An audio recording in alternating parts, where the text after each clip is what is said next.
Bom, o primeiro vídeo de 2025, é bem verdade que um pouco tardio, estou gravando ele no dia 16 de janeiro, aqui às 4h40 da tarde.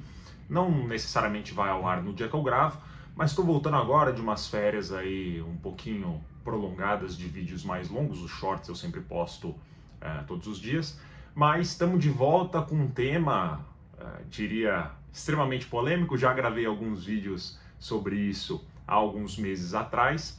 Mas antes da gente começar, vou fazer o merchan de sempre. Se você precisa de um gestor de investimentos, porque teu assessor ou teu gerente de banco que está fazendo um péssimo trabalho, tua carteira não consegue bater o CDI, me chama aqui embaixo, eu vou deixar na descrição ou no comentário fixado o meu Instagram, e você vai me mandar um direct lá para a gente trocar uma ideia. Atendo todos os meus clientes no BTG Pactual, e aí eu te explico a diferença entre você ser atendido por um gestor de investimentos, que é meu caso, de um assessor, ou de um gerente de banco, tá? Então vou deixar aqui na descrição, no comentário fixado, o meu Instagram, você vai me mandar um direct se você precisar.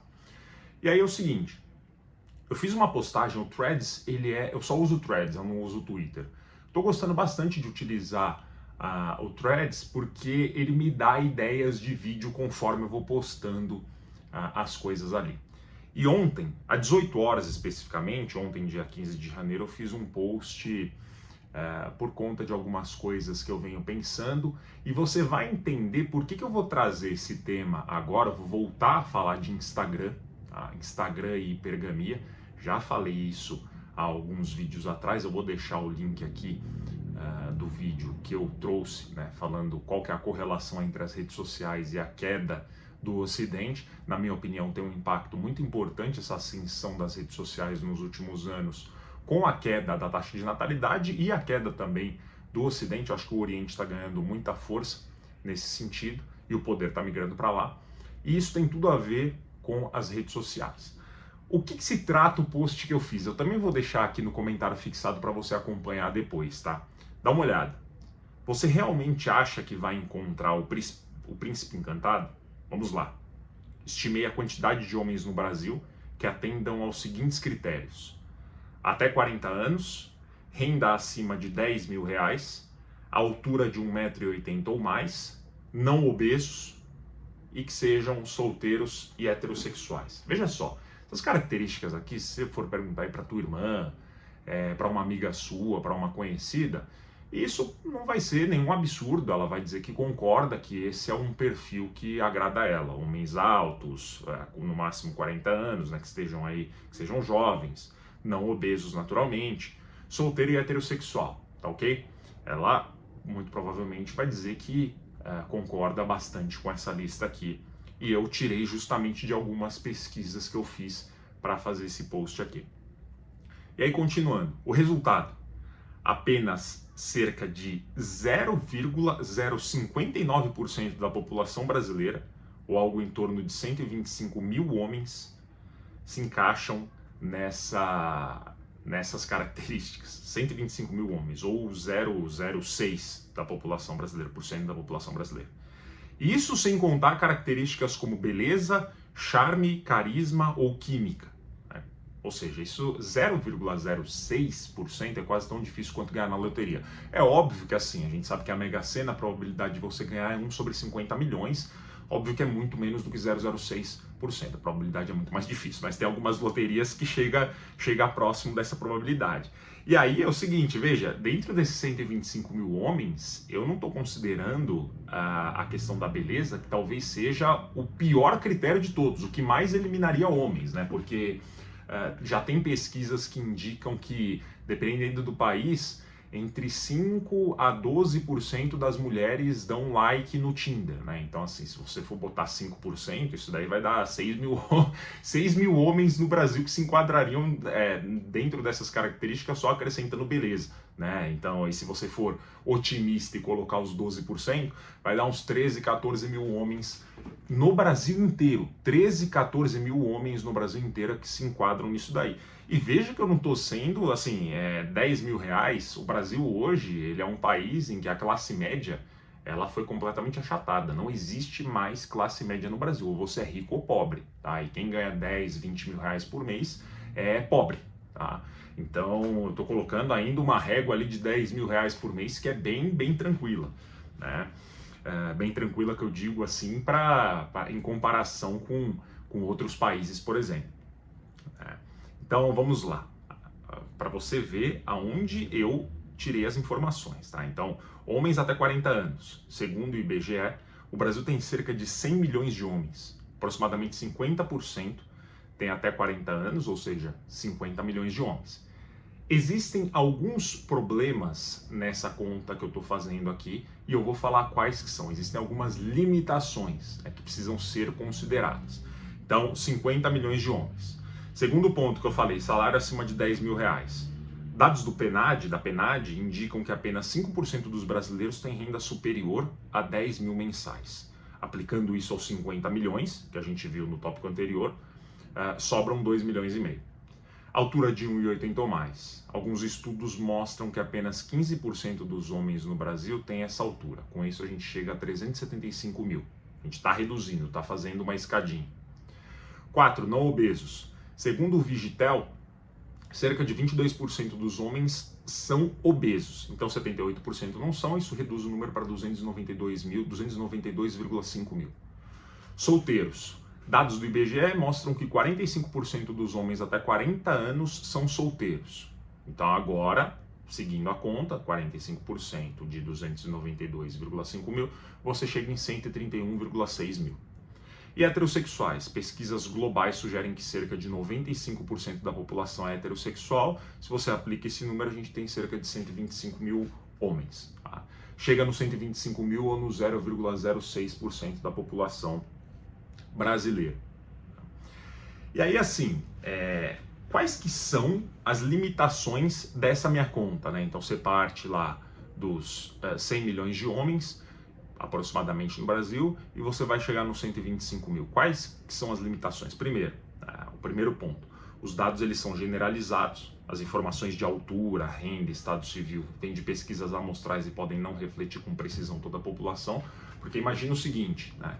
Eu falei lá, eu vou dar um exemplo extremo para você entender qual que é o problema aqui.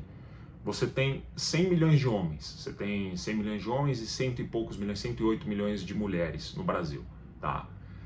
Aí, a escada seguinte, a característica seguinte seria uns R$10.000 por mês. Vamos imaginar que no Brasil só mulheres ganhassem acima de R$10.000 por mês. Então você teria 100% desse valor lá no público feminino e 0 homens. Então já na segunda escada, esse número seria 0. Seria impossível você encontrar um homem solteiro que ganha acima de R$10.000 por mês, porque nenhum homem ganharia.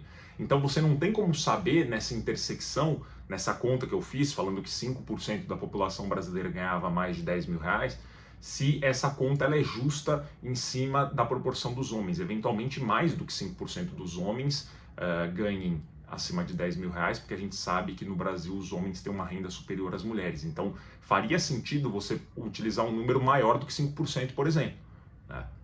Então é uma limitação, assim, os dados que eu encontrei, o melhor que você consegue fazer é isso, mas uma coisa que eu posso garantir é 125 mil homens dentro desses padrões, dentro dos padrões que as mulheres querem, é um número bastante otimista até, tá? Lembrando que no 125 mil eu nem utilizei critério de beleza, tá bom? Esse é o primeiro ponto, essa é a primeira limitação do estudo, né? E aí a segunda limitação é que os critérios eles podem estar correlacionados. Assumir que características como renda e altura são independentes, mas na realidade elas podem ter alguma relação ali, talvez tenham estudos que indiquem isso, que há alguma relação entre renda e altura, que eu não estou considerando aqui também, né? Você tem falta de dados aqui no Brasil sobre orientação sexual, não há censos no Brasil que incluam orientação sexual, eu pelo menos não encontrei. Então eu usei estimativas globais que podem ser precisas aqui podem ser imprecisas, na verdade, aqui para o Brasil, né? Os dados desatualizados ou incompletos, tem coisa, eu não peguei coisa de 2024, 2023, tem coisa que eu olhei mais para trás, porque não é toda hora que sai pesquisa que tem dados sobre esses pontos aqui. E a questão da distribuição geográfica, que foi ignorada também, né? Porque você há de convir que regiões mais ricas, como o Sudeste, tem pessoas com maior poder aquisitivo, que ganham mais renda do que na região Norte, por exemplo. Então também a questão geográfica ela não foi considerada nesse estudo que eu fiz. E aí o mais impressionante de tudo é o seguinte, quando você olha os comentários, né? Vou deixar a publicação aí no comentário fixado, você vai ver. Quando você olha nos comentários, tem algumas mulheres que já falam, cara, beleza, entendi, o negócio é o seguinte, é o aeroporto, né? Então vamos ficar com o gringo, dado que os brasileiros são isso aí, vamos ficar com os gringos e tal. E é aquela mensagem que eu já passei nos outros vídeos, né? E já passei também no meu Instagram, sempre quando eu abordo esse tipo de assunto, né? Porque o objetivo final, como você vai ver no finalzinho aqui desse vídeo, é ganhar dinheiro. Mas é o que eu sempre falo, cara, a situação para quem quer relacionamento hoje, ela tá é um show de horror. Você que pretende ter um relacionamento sério, eu lamento, mas os dados aí de divórcio, tem 40% aproximadamente de divórcios no Brasil, esse número deve chegar a 50% até o final aqui dessa década, até 2030. Você tem outros 45%, 45% que não se divorcia porque tem uma casa financiada no Minha Casa Minha Vida, e o que sair da casa, o que ficar não consegue pagar, o que fica, na verdade, um sai, e o que ficar na casa não consegue pagar a prestação, então, e aí que o banco toma, né? Naturalmente o banco vai tomar a casa, e aí eles resolvem morar juntos ali, viram amigos dentro do mesmo apartamento, só para ficarem com aquele bem e continuam pagando, né? Então você tem aí aproximadamente 10% de casais funcionais na sociedade hoje. E funcional não significa feliz, né? Funcional significa que se respeitam ali dentro do lar e tal, mas não significa que são felizes. Felizes, eu acredito, e aí é mais um palpite, que deve ser aí em torno de 5% de casais felizes, e aí você não vai pular de um paraquedas com probabilidade de 5% de chance de abrir, é uma loucura completa. Fora todos os riscos legais de perda de patrimônio que você tem no momento em que você entra num relacionamento. Então, existem as duas situações, né? A situação primeira, é muito difícil você ingressar num relacionamento com base nessas informações que eu passei aqui e com base no que está nos comentários desse post aqui mesmo. E também, se você ingressar, você vai ter problemas, porque com certeza o teu relacionamento ele não vai ser duradouro, ele não vai vingar. Você não vai ter o famoso felizes para sempre. A probabilidade ela tá jogando muito, muito contra você. E por que eu estou gravando novamente um vídeo sobre isso?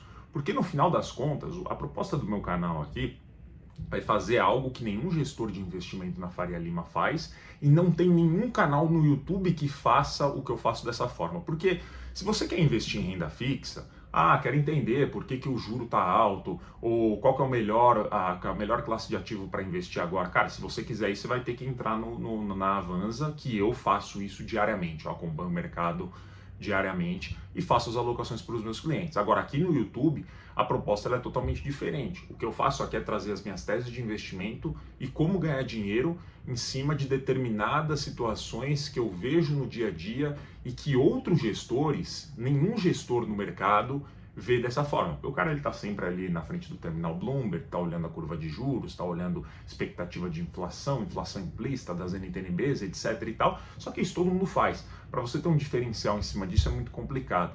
Então o que eu faço aqui no meu canal é justamente trazer uma visão de mundo diferente do que é ficar sentado numa cadeira de escritório o dia inteiro, olhando para um terminal Bloomberg, olhando a curva de juros. O que eu estou fazendo aqui é identificando oportunidades de uma forma, de um espectro totalmente diferente.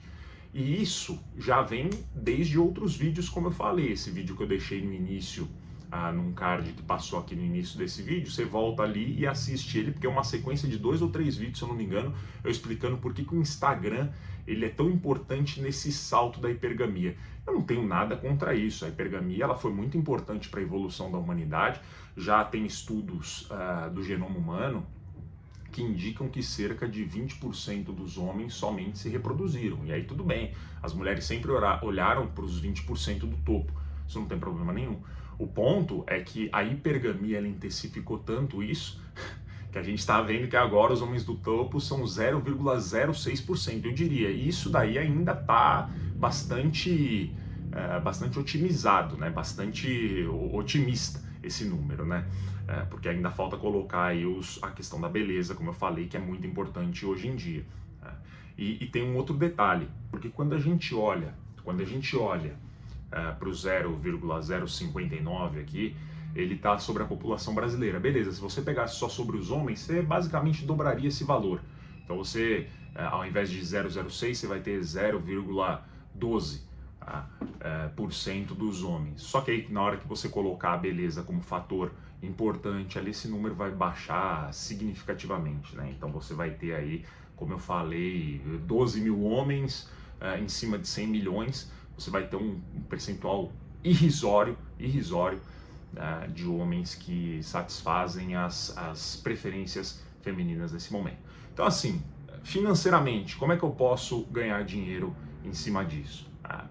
Eu já falei isso daqui, já expliquei em outros vídeos. Existe um ponto principal, na minha opinião, que nesse momento eu estou analisando, já tenho posição na verdade em cima dele. O que eu estou fazendo é analisando possíveis consequências de segunda e terceira ordem em cima desse fenômeno que a gente está observando de Instagram e de hipergamia extrema. O primeiro ponto eu acredito que vai ter um consumo cada vez maior de antidepressivos, principalmente por conta das mulheres. A gente já sabe que o número de autochurrascamentos é maior entre homens, cerca de 80%, só que em termos de utilizar o antidepressivo, essa proporção se inverte, as mulheres utilizam muito mais antidepressivos do que os homens, né? E eu acho que, muito provavelmente, para você ter essa discrepância entre as duas coisas, talvez você tenha subnotificação em termos de depressão masculina. E aí, o que eu acredito é que esse número ele vai subir significativamente, principalmente por conta de consumo de antidepressivo das mulheres, porque nem todas conseguem ir para o aeroporto e encontrar um gringo, até mesmo porque existe um negócio chamado Passport Bros, né, que são gringos que não conseguem. Então imagina, o sueco, essa situação, se você acha que a situação tá ruim aqui no Brasil, você nem imagina como é que tá na Europa, esses países mais progressistas, Estados Unidos. Os caras têm que sair de lá, né, o sueco sai de lá e vem pro Brasil para arrumar uma mulher. O nome disso é Passport Bros. Então isso é bastante, tá ficando cada vez mais comum conforme a hipergamia ela vai avançando, conforme esse comportamento da sociedade ele vai ficando cada vez mais idiotizado. Essa situação ela tende a aumentar, e aí vem o europeu médio lá, o cara que é nota 5, 6 e vem para cá e consegue fazer esse tal de Passport Bros, ficando aí, casando com brasileiro, etc, etc, né? Então esse movimento aí de aeroporto que tanto falam nos comentários, isso daí é a realidade, é o que está acontecendo, porque simplesmente as brasileiras, como vocês estão vendo aí, não tancam ficar com os brasileiros. O brasileiro mediano ele é completamente invisível. E detalhe, 10 mil reais por mês, como eu falei, não é absolutamente nada. Você teria que subir esse patamar aí para você começar a chamar atenção para uns 100 mil reais por mês. E aí, meus amigos, vai cair esses 125 mil homens, vai cair para 5 mil no final das contas, né? E aí a grande pergunta é, por que você acha, né, que tá tendo tanta gente encalhada, tanta gente solteira, tanto homens como mulheres na sociedade atual? Qual que é a conclusão que você tira disso daí, né? Então, é isso. E me dê mais dicas, eu queria que você escrevesse aqui nos comentários, eu esqueci de pedir para você me seguir aí, se inscrever no canal e deixar aqui nos comentários, dar um like no vídeo e deixar aqui nos comentários o seguinte: você enxerga outra oportunidade de investimento além dos antidepressivos, nesse caso? Eu tenho certeza que tem outras oportunidades, eu só estou estudando, já falei delas aqui no canal, na verdade tem uma segunda, que é a questão dos animais de estimação, mãe de pet, pai de pet, isso daí também vai ficar cada vez mais comum, aí você já consegue se posicionar na Bolsa Brasileira, ao contrário dos antidepressivos. Antidepressivos você vai ter que comprar ação na Bolsa Americana, aqui de animal de estimação você consegue comprar na Bolsa Brasileira, eu também tenho posição nisso, e eu acho que cada vez mais você vai ver mãe e pai de pet, porque a taxa de natalidade está caindo também por conta dessa questão das redes sociais, do aumento da hipergamia. E eu acho que esses são os dois primeiros pontos, as duas primeiras consequências do que está acontecendo hoje, e que eu acredito que tem oportunidades de investimento. Eu quero saber de você se você enxerga outras oportunidades de investimento aqui nos comentários, tá bom? Por esse vídeo é isso, um forte abraço e até mais.